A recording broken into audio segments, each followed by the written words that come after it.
கவர்ச்சிகரமான லாபம் கிடைக்கும் என்ற ஆசை வார்த்தைகளால் முதலீட்டு மோசடியில் சிக்கி 2.3 மில்லியன் ரிங்கேட் பெரும் பணத்தை இழந்துள்ளார் ஜொஹோரை சேர்ந்த ஒரு முதியவர்.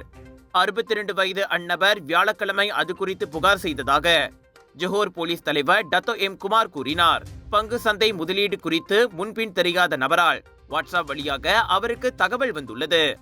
பின்னர் ஒரு வாட்ஸ்அப் குழுவில் சேர்க்கப்பட்டு முதலீட்டை நிர்வகிக்கவும் லாபத்தை கண்காணிக்கவும் ஒரு இணையதளத்தின் முகவரியும் அவரிடம் கொடுக்கப்பட்டது.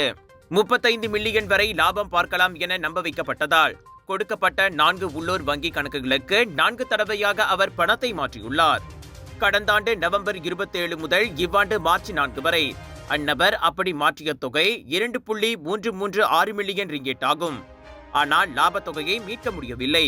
கேட்டால் மேலும் முதலீடு செய்ய வேண்டும் என நெருக்குதல் கொடுக்கப்பட்ட போதே தாம் ஏமாற்றப்பட்டிருப்பதை உணர்ந்து போலீசில் புகார் செய்தார். அம்மோசடி குற்றவியல் சட்டத்தின் 420வது பிரிவின் கீழ் விசாரிக்கப்படுவதாக கூறிய டத்தோஸ் குமார் முதலீட்டு திட்ட மோசடி குறித்து மேலதிக கவனத்தோடு இருக்குமாறு மக்களை கேட்டுக்கொண்டார்.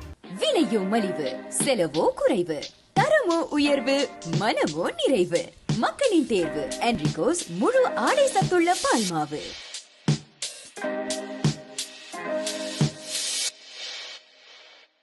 எங்க வீட்ல எல்லாரும் தினமும் காலையில ரெயின் ஆயில் வெர்ஜின் கோகனட் ஆயில குடிக்கிறோம். நீங்களும் தினமும் ரெயின் ஆயில் வெர்ஜின் கோகனட் ஆயில குடிங்க. எப்பவுமே புத்துணர்ச்சியோட இருங்க.